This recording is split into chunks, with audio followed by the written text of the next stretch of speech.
యేసు అనుచరులు మినిస్ట్రీస్ ద్వారా ప్రసారమయ్యే కార్యక్రమం అవర్ ఆఫ్ హోప్. నిరీక్షణ సమయం కార్యక్రమానికి ప్రేమపూర్వకంగా ఆహ్వానం తెలియజేస్తున్నాం. పాస్టర్ జాన్ స్పర్జన్ గారి ఆత్మీయ పరిచర్య ఫలాలుగా మనం చూడవచ్చు. మన హృదయాలను సిద్ధపరుచుకొని నేటి నిరీక్షణ వర్తమానాన్ని విందాం. క్రీస్తు యేసు పరిశుద్ధ నామాన్ని బట్టి మీ అందరికీ శుభాశీస్సులు. మానవుని జీవితంలో శారీరకంగా, మానసికంగా, ఆధ్యాత్మికంగా స్వస్థత పొందాలి అనంటే జీవం కలిగిన దేవుడు యందు నమ్మకం కలిగి ఉండాలి. మనం సజీవుగా ఉంటే సరిపోదు, మనం ఆరోగ్యంగా కూడా ఉండాలి. ఈ ఆత్మీయ జీవితంలో ఈ ఆత్మీయ సత్యాన్ని మనం గ్రహించాలి అనంటే ఈ రక్షణ సువార్త విని రక్షణ పొందాలి. ఇంత గొప్ప అవకాశాన్ని సద్వినియోగం చేసుకుని కోట్లాది ప్రజలు ఈ రక్షణ సువార్త వినేటట్టు వారు వెళ్ళలేకపోయినా వెళ్ళేలాంటి యేసు అనుచరుల పరిచర్యను ప్రోత్సహించి బలపరిచిన మా ప్రియులు, మా ఆప్తులు సిస్టర్ దాన ప్రమీల గారు, వైఫ్ ఆఫ్ లేట్ సతీష్ గారు, వారు నూజివీడు వాస్తవులు, వారి కొరకు ప్రత్యేకంగా ప్రార్థిస్తాం. కృపా సత్య సంపూర్ణుడైన దేవ, జీవం కలిగిన మా దేవ, మీ పరిశుద్ధ పాదాల దగ్గరికి ప్రభా దాన ప్రమీల గారిని తీసుకొని వస్తున్నాం. అమ్మగారిని మీరు ప్రేరేపించారు, ప్రోత్సహించారు. ఈ రోజు ప్రభా శారీరక స్వస్థతలపై ఎక్కువగా కేంద్రితమై ఉన్నాం, కానీ ప్రభా మా జీవితాల ఆధ్యాత్మిక స్వస్థత కావాలనే ఆత్మీయ అనుభవంలోకి ఈ రక్షణ సువార్త ద్వారా మేము నడిపింపబడే అవకాశాన్ని అనుగ్రహించినందుకు మీకు స్తుతులు, స్తోత్రాలు తండ్రి. దాన ప్రమీల గారి ఆరోగ్యం కొరకే, వారి బిడ్డలు ప్రభా సౌజన్య కొరకే, సుజన్ కొరకే, సూర్య తేజ్ కొరకే మేము ప్రార్థిస్తున్నాం తండ్రి. వారిని దీవించి ఆశీర్వదించండి ప్రభా. సుజన్ వివాహం కొరకే, సూర్య తేజ్ వివాహము, ఉద్యోగం కొరకే, అదే విధంగా ప్రమీల గారి ఆరోగ్యం కొరకే మేము ప్రార్థిస్తున్నాం. అమ్మగారికి ఉన్న ప్రభా మనవళ్ళు, మనవరాళ్ళు, వారి చదువులు, ఆరోగ్యాల కొరకు కూడా ప్రార్థిస్తున్నాం తండ్రి. బిడ్డ కోరిన ప్రతి ప్రార్థన అవసరతని మీరు నిండుగా మెండుగా దీవించి ఆశీర్వదించి బలపరచమని మేము వేడుకున్నాం. ఈ కుటుంబానికి ఈరోజు వాక్యం వింటున్న బిడ్డలకి, వాక్యం విని రక్షణ పొందబోయే బిడ్డలకి మీ ద్వారా ప్రేరేపింపబడిస్తున్న వాగ్దానము, ఆజ్ఞ, సూక్తి తండ్రి. నమ్మిక మాత్రం ఉంచుము, ఆమె స్వస్థపరచబడును. లూకాసు వార్త 8వ అధ్యాయం 50వ వచనం. ఆజ్ఞ, భయపడవద్దు. లూకాసు వార్త 8వ అధ్యాయం 50వ వచనం. సూక్తి, చెడు యొక్క ప్రతి వ్యక్తీకరణ ప్రాథమిక పాపం యొక్క ఫలితం. మానవ జాతిలోకి ప్రవేశించిన క్షణము నుండి పాపము మారలేదు. Every manifestation of evil is a result of basic sin. Sin that has remained unchanged since the moment it first entered the human race. తండ్రి, ఈ సూక్తి మా జీవితాల ఆత్మీయ మేల్కొల్పు తెచ్చి యాజ్ఞానుసారంగా జీవించి ఈ వాగ్దానాన్ని మేము స్వతంత్రించుకునే ఆత్మీయ అనుభవంలోకి నడిపించండి ప్రభువా. మేము స్వస్థతలపై, ఆశీర్వాదాలపై కంటే మీ యందు నమ్మకం ఉంచే ఆత్మీయ అనుభవంలోకి నన్ను మమ్మల్ని నడిపించి బలపరచుమని ఈ వాక్యం వింటున్న బిడ్డలని, ఈ వాక్యం విని రక్షణ తీర్మానం తీసుకోబోతున్న బిడ్డలకి, ఈ కుటుంబానికి సిస్టర్ దాన ప్రమీల గారు, వైఫ్ ఆఫ్ లేట్ సతీష్ గారు, వారి బిడ్డలకి వారి జీవితాల్లో కోరిన ప్రతి ప్రార్థన అవసరతలు ప్రభా ఈ వాగ్దానం నెరవేరులాగా నడిపించి బలపరచుమని యేసు నామం అడిగి వేడుకుంటున్నాము తండ్రి, ఆమేన్. ప్రార్థన చేసుకుందాం. పరిశుద్ధాత్మ దేవుణ్ణి ఈరోజు అడుగుదాం. ప్రభువా, నీవు మాట్లాడితే నేను వినాలని ఆశపడుతున్నాను. ప్రభువా, నీ వాక్యం ద్వారా మాట్లాడు, నీ మెల్లనైన స్వరము ద్వారా నాతో మాట్లాడు ప్రభువా అని మనము పరిశుద్ధాత్మదేవుడిని అడిగినట్లయితే పరిశుద్ధాత్మదేవుడు మాట్లాడే దేవుడు. వాక్యంలో ఉన్న ధైర్యము, వాక్యంలో ఉన్న ఆదరణ, వాక్యంలో ఉన్న నిరీక్షణ పరిశుద్ధాత్మదేవుడు మనకు అనుగ్రహించాలని ప్రార్థన చేసుకుందాం. ప్రేమగల మా తండ్రి, మహాపరిశుద్ధ మా ప్రభువా, నాయన ఈ రాత్రి ఈ రీతిగా నాయన మరి చేరువచ్చిన ప్రతి బిడ్డను బట్టి నీకు వందనాలు, స్తోత్రాలు చెల్లిస్తున్నాం. నాయన వాక్యం ద్వారా మాట్లాడే దేవుడు నాయన, నీ వాక్యంలో ధైర్యం ఉన్నది, నీ వాక్యం ద్వారా రక్షణ ఉన్నది ప్రభువా, నీ వాక్యంలో నిరీక్షణ ఉన్నది నాయన. ప్రభువా, మాట్లాడుచుండగా నేను కాదు నాయన, నీ స్వరాన్ని వినగలిగిన కృప మీరు దయచేయమని అడుగుతున్నాం. సిలువ చాటున మీరు నన్ను మరుగుపరచండి నాయన. నా తలంపులు, నా స్వరము కాకుండా నీ స్వరము వినగలిగిన కృప ఈ రాత్రి మీరు దయచేయమని అడుగుతున్నాను. చేరువచ్చిన ప్రతి బిడ్డని నాయన పేరు పేరున మేము జ్ఞాపకం చేసుకుంటున్నాం. వారి పేర్లు నాకు తెలియకపోయినప్పటికీ కూడా ప్రభువా నాయన, ప్రతి పేరుని ఎరిగి తల్లి గర్భంలో పిండాకృతి కాకమునుపే నాయన వారిని ఎరిగిన దేవుడు నాయన, నీకు వందనాలు, స్తోత్రాలు చెల్లిస్తున్నాం.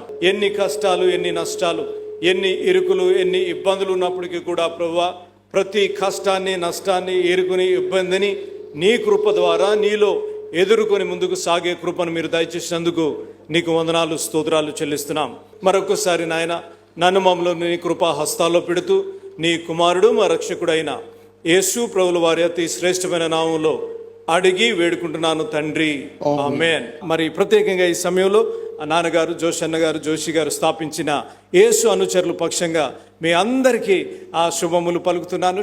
కాబట్టి నాన్నగారిని ఈ సమయంలో జ్ఞాపకం చేసుకుంటూ ప్రార్థన చేస్తూ వచ్చాను. ఏ వాక్యం చెప్పాలి అని అన్నప్పుడు ప్రభువారు బయలుపరిచిన కొన్ని సత్యాలు, ప్రకటన గ్రంథ ధ్యానాలు. మనము ఎంతో అంచె దినాల్లో మనం ఉన్నాం. ఎటు చూసినా యుద్ధ సమాచారాలు, ఎటు చూసినా నిస్పృహ నిరాశ, ఎటు చూసినా ఎప్పుడు ఏమి సంభవిస్తుందో తెలియని దినాల్లో మనం ఉన్నాము. కాబట్టి మనము ఆయన రాకడకు మనం సిద్ధపరచబడాలి, సంఘముగా మనము సిద్ధపరచబడాలి. ఈ సంఘము ఎత్తబడాలి అనగా మనము సిద్ధపరచబడాలి. Very very important. ఈ సంఘం ఎత్తబడాలి అనగా మనము సిద్ధపరచబడాలి. మనము సిద్ధపరచబడాలి అనగా మనము వేరుపరచబడి అయి ఉండాలి. This is the 3 layer foundation. మనం ఎత్తబడాలి. క్రేగ్ ఇమాన్యుయల్ బ్యాప్టిస్ట్ చర్చ్ ఎత్తబడాలి అనగా మనము సిద్ధపడాలి. మనము సిద్ధపడాలి అనగా మనం వేర్పరచబడి ఉండాలి. If the church has to be raptured, we need to be prepared. If we need to be prepared, we need to prepare ourselves while we are on this earth. ఈ భూలోకంలో ఉన్నప్పుడు మనల్ని మనం వేరపరచబడిన, we need to have a separated life. If we need to be lifted up, we need to prepare. If we need to prepare, we need to be separated. మనము వేరపరచబడిన సంఘముగా, వేరపరచబడిన కుటుంబంగా, వేరపరచబడిన ఇండివిజువల్గా, వ్యక్తిగా మనము ఉన్నట్లయితే అప్పుడు మన జీవితంలో ధన్యత. కాబట్టి ఈ రెవల్యూషన్, ఈ ప్రకటన గ్రంథ ధ్యానాలు చేయాలి అని, ఈ వచనము లేకపోతే ఈ ధ్యానాలు ఎందుకు చేయాలి అని నేను ఇష్టపడుతున్నాను అంటే వెరీ వెరీ ఇంపార్టెంట్. మనం అంచె దినాల్లో ఉన్నాము కాబట్టి మనల్ని మనము ప్రిపేర్ చేసుకోవాలి. సంఘముగా మనం ప్రిపేర్ కావాలి, కుటుంబంగా మనం ప్రిపేర్ కావాలి, భార్య భర్తగా మనం ప్రిపేర్ కావాలి, ఒక ఇండివిజువల్గా దేవుని కుమారుడుగా కుమార్తెగా మనము సిద్ధపడినట్లయితే that is what it will be a blessing for the church. మన సంఘానికి, మన కుటుంబానికి, ఇండివిజువల్గా విల్ బి బ్లెస్డ్. మనందరము ఈరోజు సాయంత్రం మనం వచ్చాం, మనం ప్రిపేర్ అయ్యి వచ్చాం. నేను అనుకుంటున్నాను, నేను సుమారు 4:35కి లేచి నేను ప్రార్థన చేసుకుంటూ ప్రిపేర్ అయ్యి, I was going through the notes prepare అవుతూ నేను ఇక్కడికి రావాలి, ఈ వాక్యం చెప్పాలి అన్నప్పుడు ప్రార్థనలో గడుపుతూ ఎంతగానో ప్రార్థిస్తూ నోట్స్ రాస్తూ, ప్రభువా ఈజ్ దిస్ రైట్ ప్రభువా అని ఎంతో సిద్ధపాటుతో నేను వచ్చాను. మీరు కూడా అదే రీతిగా సిద్ధపాటుతో రావాలి కదా. మనం ఎక్కడికి వెళ్ళినప్పటికీ కూడా సిద్ధంతో, మన ఆఫీస్కి వెళ్ళామంటే ప్రొద్దున లేచి ఇట్లా బెడ్ మీద నుంచి లేచి ఎవరైనా ఆఫీస్కి వెళ్ళిపోతారో చెప్పండి? సిద్ధపడి కాదు, తమ్ముళ్ళు చెల్లెలు సిద్ధపడి ఆఫీస్కి వెళ్ళాలంటే there is a preparation. We prepare ourselves. ఎందుకు అనగా we want to present ourselves. We prepare ourselves so that we can present ourselves. మనం ఎందుకు తయారవుతామో అనగా you want to be presentable in the office. You want to be, సంఘానికి ఆదివారం కానీ కూటానికి కానీ మీరు వచ్చినట్లయితే ప్రిపేర్ అయ్యి వస్తారు. ఎందుకు అనగా you want to receive the word, you want to present your self. సంఘ సభ్యులు కానీ ఎవరైనా చూసినప్పుడు అబ్బా బాగా సిద్ధపడి వచ్చారేమో అన్న రీతిగా సిద్ధపడతాం. అన్నిటిలో మనకి సిద్ధపాటు ఉంటుంది. కానీ క్రైస్తవులముగా, సంఘముగా ఆధ్యాత్మిక సిద్ధపాటు ఉండటంలే. గత 3 సంవత్సరాలుగా నేను భారతదేశం తిరిగి వచ్చినప్పటి నుంచి నేను చూస్తున్నాను, we prepare for everything but we don't prepare spiritually. ఆధ్యాత్మికంగా మనం సిద్ధపరచంలే. మనం వస్తున్నాము, వినేస్తున్నాము, వెళ్ళిపోతున్నాము. మరి లాంటి పాస్టర్లు లేకుంటే సంఘ కాపర్లు దేవుని వాక్యం చెప్తున్నారు, వారు చెప్పే వాక్యము వారి బాధ్యత కాబట్టి మేము అటెండ్ అవ్వాలి అని అటెండ్ అయ్యి వెళ్ళిపోతున్నారు. కానీ జీవితంలో మార్పు ఉండటంలే. ఎందుకు మన కుటుంబాల్లో శాంతి సమాధానం లేదు? ఎందుకు మన సంఘాల్లో ఐక్యత లేదు? ఎందుకు మన నిజ జీవితంలో అలజడలు లేకపోతే శాంతి సమాధానం లేని పరిస్థితులు ఎందుకు అనగా విన్న వాక్యాన్ని మనము మన జీవితంలో అప్లై చేయటంలే, విన్న వాక్య ప్రకారము మనం జీవించటంలే. అందుకనే దేవుని వాక్యం సెలవిస్తుంది, వినుట వారినే, don't be the listeners of the word but the doers of the word. అనగా విన్న వాక్యాన్ని మన జీవితంలో అప్లై చేసుకునే వారిగా మనము ఉండాలి. నాకు నా హృదయాభిలాష, నా ప్రార్థన, మీ జీవితంలో, సంఘ జీవితంలో, నిజ జీవితంలో, వివాహ జీవితంలో, ఇండివిజువల్ లైఫ్లో ఈ 23rd anniversary celebration, not only it should be a celebration of the church, it should be a celebration in your life. నీ జీవితంలో ఒక మార్పు, నీ జీవితంలో ఒక సెలబ్రేషన్గా మార్చబడాలి. ఎప్పుడు మార్చబడుతుంది అనగా దేవుని వాక్యాన్ని, విన్న వాక్యాన్ని, if you catch hold of the word of God, దేవుని వాక్యాన్ని నువ్వు పట్టుకున్నప్పుడు, దేవుని వాక్యాన్ని నువ్వు అర్థం చేసుకుని ఆ దేవుని వాక్యాన్ని నీ హృదయ ద్వారాలు తెరిచి ఆ వాక్యాన్ని పట్టుకున్నప్పుడు then they will be a change in your life. ప్రకటన, it is not revolutions, it is a revolution. చదివేటప్పుడు మనం జాగ్రత్తగా చదవాలి. ప్రకటన, ఇట్ ఈస్ ఓన్లీ ప్రకటన, it is a revolution it is a revolution, not revolutions. Revolutions అంటే multiple revolutions అవుతుంది, కానీ it is a singular, it is a revolution. ప్రకటన గ్రంథము. నాన్నగారు ప్రకటన గ్రంథ ధ్యానాలు రేడియోలో టీవీలో ముగించారు. ఆల్మోస్ట్ 14 to 16 years రేడియోలో మాట్లాడిన తర్వాత ఇంకొక అనదర్ 14 years టీవీలో బైబిల్ మొత్తం కంప్లీట్ చేసే కృపను ప్రభువారు నాన్నగారికి ఇచ్చారు. ఇచ్చిన తర్వాత నేను భారతదేశం తిరిగి వచ్చిన తర్వాత నేను తమ్ముడు భక్సింగ్ కలిసి నాన్నగారు స్వహస్తాలతో రాసిన నోట్స్, ఆల్మోస్ట్ జేమ్స్ అన్నకి తెలుసు, ఆల్మోస్ట్ ఒక్కొక్క బుక్ ఎంతలా ఉంటుందన్నమాట. నాన్నగారు స్వహస్తాలతో రాశారు. రాసిన ప్రకటన గ్రంథ ధ్యానాలు వచనం వెంబడి వచ్చిన ధ్యానాలని దాన్ని ఏం చేశాము అనగా దాన్ని కంపైల్ చేసి దాన్ని సెగ్రిగేట్ చేసి ఒక బుక్ రూపంలో దాన్ని చేస్తాం జరిగింది. లాస్ట్ ఇయర్ September 25th తిరుపతిలో దాన్ని రిలీజ్ చేస్తాం జరిగింది. దాంట్లో ప్రత్యేకంగా సేవలు ఉన్నవారు ఆల్మోస్ట్ 500 sermons, 500 sermonsని దాన్ని సెగ్రిగేట్ చేశాను. నేను వచ్చిన తర్వాత పాయింట్ వైజ్ దాన్ని చదివి సుమారు 11 మంది దాన్ని ఎడిటింగ్ చేశారు. 11 people ఎడిటెడ్ దట్ బుక్. చేసిన తర్వాత అది ప్రకటన గ్రంథం is one of the most difficult books. నేను చెప్తున్నాను, నేను సేవకు వచ్చిన ప్రారంభ దినాల్లో అన్ని చదివేటోళ్ళు, కానీ మన సంఘంలో ఉన్నాం, అబద్ధం ఆడకూడదు, అన్ని చదివేటోళ్ళు, కానీ ప్రకటన గ్రంథం వస్తే అబ్బా ఎందుకురా బాబు ఇది అంత అర్థం కాదురా నాన్న ఎందుకని మిస్ కొట్టేసేవాళ్ళం. అది నేను చదువుతుంటే నాన్నగారు రాసిన నోట్స్ నేను ఎడిట్ చేస్తూ చదువుతూ ఉంటే నేను అనుకున్నాను, I started my doctorate but I couldn't finish. నాకు అనిపించింది అసలు డాక్టరేట్ కంటే హై లెవెల్ ఆఫ్ థింకింగ్లో ఎంత సింప్లిఫై చేశారనంటే మామూలుగా ఎవరన్నా చదివినా కూడా ప్రకటన గ్రంథ ధ్యానాలు అర్థం కావాలి. కాబట్టి ప్రకటన ఏంటంటే ప్రకటన 4 మాటలు. ప్రకటన చెప్తున్నాను, రాసుకోండి. నెంబర్ వన్ చూడండి. ప్ర అనగా ప్రత్యక్షము కలిగిన గ్రంథము, ప్రత్యక్షత కలిగిన గ్రంథము. అనగా ప్రత్యక్షత కలిగిన, it is a word that has been glorified. ప్రత్యక్షత కలిగిన గ్రంథము నెంబర్ 1. నెంబర్ 2 తర్వాత ప్రధానమైన గ్రంథము. It is very important. నేను చెప్తాను, ఆది కాండం నుంచి ప్రకటన గ్రంథం వరకున్న ఆ డిఫరెన్స్ నేను మీకు చెప్తాను. ఎందుకు నేను ఈ రీతిగా ప్రకటన గ్రంథం నేను ఎంచుకున్నాను అనగా, ఒక దేవుని సేవకుడు లేకుంటే దేవుని చేత పిలువబడిన వ్యక్తి ఆ వాక్యాన్ని పదే పదే చెప్పినా సరే దాంట్లో ఉన్న నూతనత్వము. కాబట్టి I'm teaching, I'm not preaching. I want to teach tonight. ఈ సాయంత్రం I want to teach the word of God as a teacher. అనగా ప్రత్యక్షత కలిగిన గ్రంథం. నెంబర్ 2 ప్రధానమైన గ్రంథం. It is very important. మీరు బైబిల్ చదివేటప్పుడు మీకు అర్థం కాకపోయినా ప్రభువా పరిశుద్ధాత్మ దేవ నాకు సహాయం చేయను ఆయన, ప్రభువా ఈ ప్రకటన గ్రంథంను అర్థం చేసుకునే కృపను నా మనోనేత్రాలు తెరువు ప్రభువా అని మీరు ప్రార్థన చేసినట్లయితే పరిశుద్ధాత్మ దేవుడు మీకు సహాయం చేస్తాడు. అనగా ప్రత్యక్షత కలిగిన గ్రంథము, అనగా ప్రధానమైన గ్రంథము. ఇంకోటి అనగా ప్రత్యేకమైన గ్రంథం. It is a very important special book. అయిపోయింది కదా, నెక్స్ట్ వర్డ్ చెప్పండి. అనగా కఠినము అయిన గ్రంథం. It is a very difficult book. సులభంగా అర్థం చేసుకునే గ్రంథము కాదు, కానీ పరిశుద్ధాత్మ దేవుడు సహాయం చేసే గ్రంథం. కనికరము చూపే గ్రంథము. ఏంటంటే కనికరము చూపే గ్రంథం. హృదయాన్ని కదిలించే గ్రంథం. కన్నీళ్లు తుడిచివేసే గ్రంథము.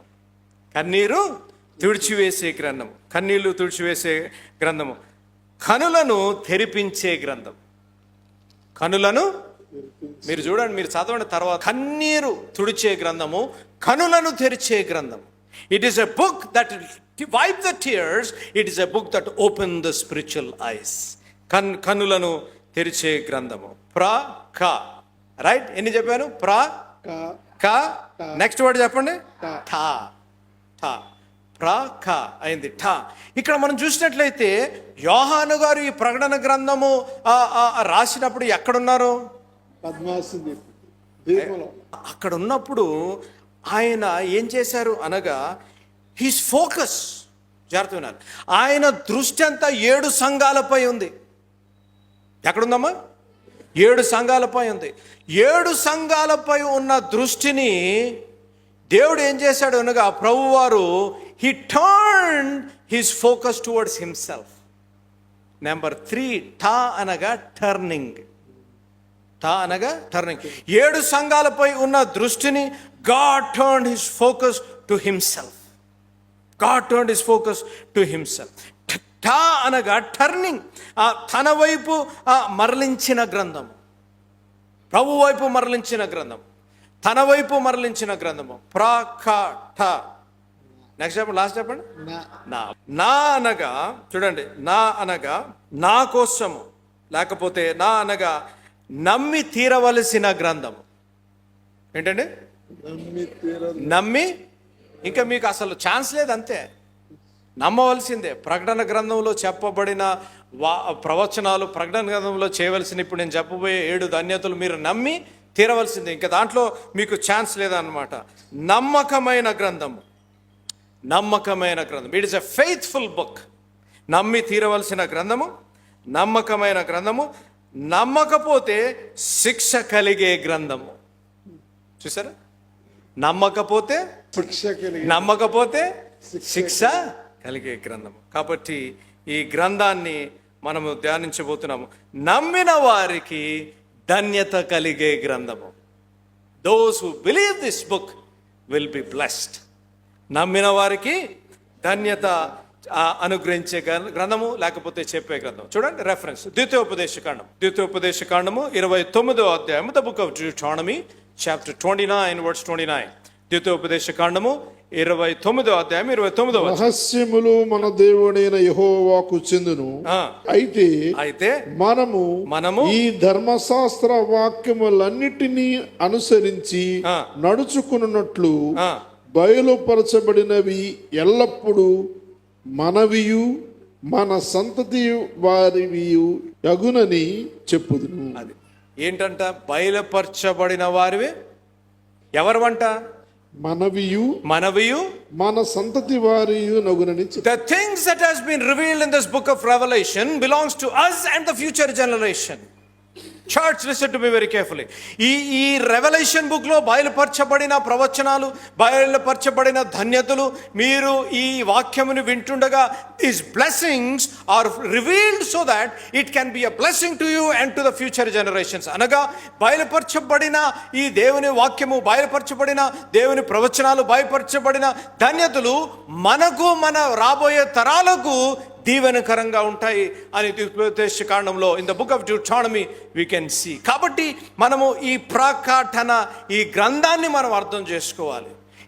అందుకనే సింప్లిఫై చేశాను so that you can understand. ఈ ఆది కాండం నుంచి ప్రకటన గ్రంథం, there is a link. There is only 1 line running. అనగా ఆది కాండం నుంచి ప్రకటన గ్రంథం వరకు ఒకే message, only 1 message. That message is the redemption of mankind. ఆది కాండం నుంచి ప్రకటన గ్రంథం వరకు అనేక గ్రంథాలు, నేను సెమినార్లో ఉండగా అనేక మత గ్రంథాలు నేను చదివాను. Almost all religious books I have read, but only one book which has a equilibrium, which has a equality, which is running with the one message, is the redemption of mankind through God. అనగా ఆ book ఏంటి అనగా Bible. దేవుని వాక్యము సజీవమైన వాక్యము. దేవుని వాక్యంలో మనం ఆది కాండం నుంచి ప్రకటన గ్రంథం వరకు చూసినట్లయితే it is a message of the gospel. It is a message of redemption. దేవుని మనల్ని విమోచించాలని, దేవుడు మనల్ని ప్రేమించాలని, దేవుడు ఉండే ప్రదేశానికి మనల్ని తీసుకెళ్ళాలి అనే message. That is the only message that is running from Genesis to revolution. ఇక్కడ మనం చూసినట్లయితే ఆది కాండము 1వ అధ్యాయం 1వ వచనంలో మనం చూసినట్లయితే సృష్టి గురించి చెప్పబడి ఉంది. ఇన్ జెనసిస్ 1:1 సృష్టి గురించి చెప్పబడి ఉంది. అదే ప్రకటన గ్రంథము 21వ అధ్యాయము 1వ వచనంలో మనం చూసినట్లయితే the final destruction, the final. వ్యత్యాసం చెప్తున్నాను. I'm telling you the difference between Genesis and Revelation. Genesis and Revelation. ఆది కాండం మీకు అర్థం చేసుకోగలిగితే then you will understand the beauty of Revelation. ఇక్కడ మనము ఆది కాండము 1వ అధ్యాయంలో సృష్టి జరగబడితే ఆ ప్రకటన గ్రంథం 21వ అధ్యాయం 1వ వచనంలో మనం చూసినట్లయితే there is a final destruction. ఆది కాండము 1వ అధ్యాయము ఆ 16వ వచనంలో మనం చూసినట్లయితే అక్కడ సన్, మూన్ అండ్ స్టార్స్ ని యెహోవా దేవుడు సృజించిన రీతిగా మనం చూడగలం. అదే ప్రకటన గ్రంథము 21వ అధ్యాయము 23వ వచనం చదవండి ఎవరన్నా. ప్రకటన గ్రంథము 21వ అధ్యాయం 23వ వచనం. ఆ పట్టణములో ప్రకాశించుటకై సూర్యుడైనను చంద్రుడైనను దానికక్కరలేదు, దేవుని మహిమయే దానిలో ప్రకాశించుచున్నది. అది చాలండి, చూసారా అమ్మ? ఒకసారి చదవండి ఆది కాండము 1వ అధ్యాయం 16వ వచనం. మీకు బాగా కొంచెం అర్థం అవుతుందని. దేవుడు ఆ రెండు గొప్ప జ్యోతులను అనగా పగటిని ఏలుటకు పెద్ద జ్యోతిని, రాత్రిని ఏలుటకు చిన్న జ్యోతిని, నక్షత్రములను చేశారు. చూసారా? ఆది కాండంలో ఏమో జ్యోతులను దేవుడు చేశాడు. ఇక్కడ మనము ప్రకటన గ్రంథము 21:33లో చూసినట్లయితే it is replaced with the glory of God. దేవుని ప్రకాశత చేత అది రిప్లేస్ చేయబడినగా దేవుని వాక్యంలో మనం చూసాం. ఆది కాండంలో మనం చూసినట్లయితే ద ఫాల్ ఆఫ్ మ్యాన్, ఆదాము ఏ రీతిగా పాపములో పడి ఏ రీతిగా ఆ పాపాన్ని మనకి ఇంట్రడ్యూస్ చేశాడో మనం చూడగలం. రెవల్యూషన్లో ద రెస్టరేషన్ ఆఫ్ మ్యాన్, అనగా ఏ రీతిగా మానవుడు పాపములో ఉండగా ఏ రీతిగా తిరిగి దేవుని దగ్గరికి రాగలడో, how a fallen man can be restored towards God అనేది మనము ప్రకటన గ్రంథంలో మనం చూడగలం. మనం ఆది కాండంలో చూసినట్లయితే ద లాస్ట్ ప్యారడైజ్ ఏదైనా తోటలో ఏ రీతిగా ఆదాము అవ్వలు ఏ రీతిగా పాపం చేసి దానిలోంచి బయటికి వెళ్ళబడ్డారు, అదే రెవల్యూషన్లో ప్రకటన గ్రంథంలో మనం చూసినట్లయితే అదే తోటకు ఆ పడిపోయిన మానవుణ్ణి దేవుడు ఆహ్వానిస్తున్న రీతిగా దేవుని వాక్యంలో మనం చూడగలం. In Genesis there is a fall of man, but in revolution the man is called back in to the paradise. ప్రభు వారు ఆ ఏదైనా తోటకి పడిపోయిన పాపములున్న ఆ వ్యక్తిని, పాపములున్న మనలను ఏ రీతిగా ఆ తోటలకు మళ్ళా ఆహ్వానిస్తున్నారో ప్రకటన గ్రంథంలో మనము చూడగలం. అదే రీతిగా in Genesis we have the tree of life, అనగా ద ట్రీ ఆఫ్ లైఫ్, ఏదైనా తోటలో ట్రీ ఆఫ్ లైఫ్ని మనం చూడగలం. In revolution man is invited back to it.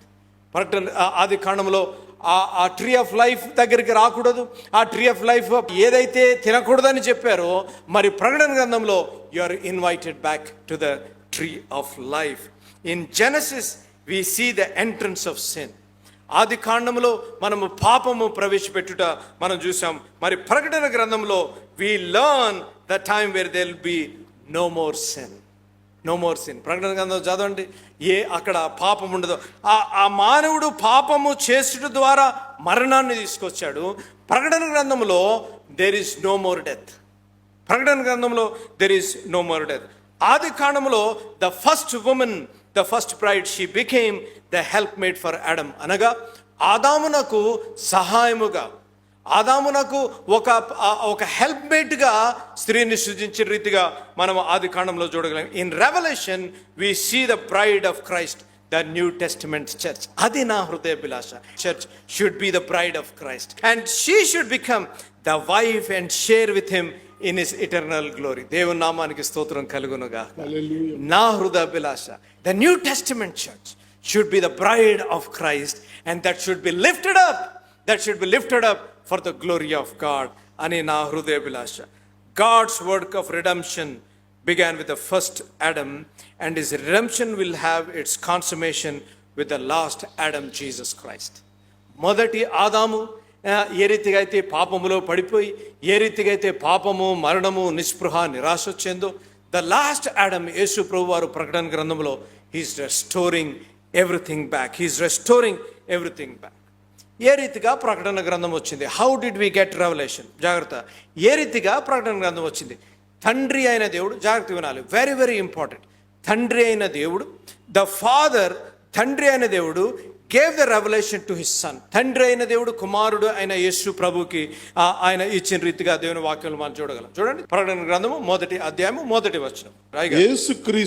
యేసుక్రీస్తు తన దాసులకు కనుపరచుటకు దేవుడు ఆయనకు అనుగ్రహించిన. అమ్మ ఒక నిమిషం ఆగారు. మనం బైబిల్ చదివేటప్పుడు చాలా జాగ్రత్త చదవాలి. నేను పదే నేను ఎక్కడ బోధించినా నేను చెప్తా ఉంటాను, హరిబరిలో బైబిల్ చదివేయకూడదు. ఏదో చదవాలి కాబట్టి అని చదవకూడదు. ఇంకో మాట చెప్తాను, తమ్ముళ్ళు చెల్లెలు ఏమనొస్తారు, లాటరీ సిస్టంలో అసలే చదవకూడదు. కాదు. కాలేజీకి వెళ్ళిపోతున్నా, ఆఫీస్కి వెళ్ళిపోతున్నా ఇలాగా తెరిచేసి మనోళ్ళు, అంటే నేను కూడా చేసేటోని, రక్షింపబడని దినాల్లో కాలేజీకి వెళ్తున్నాను, నాన్నగారు అలా కూర్చునేవారు, నాన్నగారు నేను ఇటు వెళ్ళాలన్నమాట. అంటే డాడీకి షో ఆఫ్ చేయాలి కదా, అలా తెచ్చి డాడీ చూసేలాగా, థ్యాంక్ యూ లార్డ్, వెళ్తున్నాను ప్రభువా సహాయం చేయి. ఏం చదివాం, ఏం వరుస వచ్చింది, ఎంతసేపు ప్రార్థన చేసాం. నాన్నగారు ఏమనుకునేవారు, అయ్యో బాబోయ్ వీడు కాలేజీకి వెళ్తా కూడా బైబిల్ చదువుతున్నాడు, మారు మనసు పొందుతాడు అన్నమాట. అమ్మ చదివేటప్పుడు జాగ్రత్తగా చదవాలి, ఎవ్రీ వర్డ్ చెప్తున్నాను. అసలు నేను చదువుతూ ఉంటే అసలు సమయం సరిపోదు. నేను అప్పుడప్పుడు 24 hours కాదు, ఇంకో 2 గంటలు ఎక్స్ట్రా ఉంటే బాగుంటుందేమో రోజులో అని అనిపిస్తూ ఉంటుంది నాకు, బైబిల్ చదివి వర్క్ చేస్తూ ఉంటే. మీరు చూడండి, బైబిల్ చదివేటప్పుడు రన్నింగ్ ఏదో ఎక్స్ప్రెస్ లాగా చదవకూడదు, నెమ్మదిగా చదవాలి. మ్యారథాన్, ఎవరన్నా రన్నింగ్ చేసేటోళ్ళు అంటే this like a marathon. 100 meters కాదు, పరిగెట్టి ఎప్పుడైనా ఫినిష్ అయిపోతుందిరా బాబు అని. మ్యారథాన్ చదవండి ఒక్కొక్క వాక్యంలో. చూడండి, నేను చెప్పాను కదా, తండ్రి కుమారుడికి ఇస్తే కుమారుడు ఎవరికి ఇచ్చారో ఇంట్రడక్షన్లోనే రాసింది. చదవండి, నెమ్మది చదవండి అయ్యగారు. యేసుక్రీస్తు తమ దాసులకు కనపరుచుటకు దేవుడు ఆయనకు, అది ఆయన తండ్రి దేవుడు ఆయనకు అనుగ్రహించిన ప్రత్యక్షత. ఈ సంగతులు త్వరలో సంభవింపనయున్నవి. అది చూసారా, వాట్ ఎ వండర్ఫుల్. యోహాను సువార్త చూడండి, యోహాను సువార్త 5వ అధ్యాయం 19-20 కాబట్టి యేసు వారికి ఇట్లు ప్రత్యుత్తరం ఇచ్చెను, తండ్రి ఏది చేయుట కుమారుడు చూచునో అదే కాని తనంతట తాను ఏది చేయనేరడు. అది చూసారా, వాట్ ఎవర్ ఈ రెవల్యూషన్ లో బయలుపరచబడినవి తండ్రి కుమారుడికి చెప్తే, ఆ కుమారుడు మళ్ళా ఎవరికి చెప్పారు అనగా, ఆ కుమారుడు దేవదూతలకి చెప్పిన రీతిగా దేవుని వాక్యంలో మనం చూడగలం. Praise the Lord. ఈ సాయంకాల సమయంలో ప్రత్యేకంగా ఒక మనవి చేయాలని ఆశపడుతున్నాను. మరి టీవీ కార్యక్రమాలు ఎందుకు ప్రారంభించారు అనే ఆ విజన్ నాన్నగారి మాటల ద్వారా మనం విందాం. ఈ కార్యక్రమాన్ని నిర్వహించడానికి నేను ఎంతో ధైర్యం చేశాను అనే విషయాన్ని జ్ఞాపకం చేస్తున్నాను. డబ్బుండి కార్యక్రమాన్ని ప్రారంభించలేదు, నన్ను రక్షించి ఇంతవరకు పిలిచిన ప్రభు ఉన్నారు అని, తదుపరి విశ్వాసులైన మీరు ఉన్నారు అనే ధైర్యంతో ఈ కార్యక్రమాన్ని కొనసాగిస్తున్నాం. విన్నారు కదా, నాన్నగారు దేవుని మీద ఆధారపడుతూ దేవుడు ఉన్నారని, తర్వాత ప్రోత్సహించి ప్రేమించే మీరు ఉన్నారని నాన్నగారు ఈ టీవీ కార్యక్రమం ప్రారంభించారు. మరి నాన్నగారు లేరు కదా అని టీవీ కార్యక్రమాలు ఆగిపోకుండా కొనసాగించాలని, నాన్నగారు హృదయాభిలాష ఆత్మల రక్షణ, నశించు ఆత్మల పట్ల భారము, కుటుంబాలు కట్టబడాలని, ఆత్మలు రక్షింపబడాలని నాన్నగారి హృదయాభిలాష. దేవుని హృదయాభిలాష కూడా అదే ఉద్యమంలో యేసు అనుచరులుగా మరి నేను తమ్ముడు బాక్సింగ్ ముందుకు కొనసాగాలని ఆశపడుతున్నాము. 40 సంవత్సరాలు పైగా నాన్నగారితో మీరు తోడున్నారు, నాన్నగారిని ప్రోత్సహించారు, ఇంత సేవ చేయగలిగారు అనగా దేవుని కృప, తర్వాత మీరు చేసిన సహకారము, మీరు చేసిన ప్రార్థనలు, అదే సహకారము అదే ప్రార్థన మరి నాతో పాటు బాక్సింగ్తో పాటు కూడా ఉంటుందని నేను ఆశిస్తున్నాను. మరి ఈ టీవీ కార్యక్రమాలు ఆగకుండా సాగాలి అనగా మీ ప్రార్థన సహకారము, మరి మీ ఆర్థిక సహకారము ఎంతైనా అవసరము. మరి మీ చేతులు మాతో పాటు కలపండి. మీ గురించి నిత్యము ప్రార్థించి నశించు ఆత్మల పట్ల మా ఆఖరి శ్వాస వరకు, నేను బాక్సింగ్ ఆఖరి శ్వాస వరకు మేము పనిచేస్తాము అని నేను తెలియజేస్తున్నాను. కాబట్టి మరొకసారి దేవుడు మిమ్మల్ని దీవించి ఆశీర్వదించును గాక. May God bless you.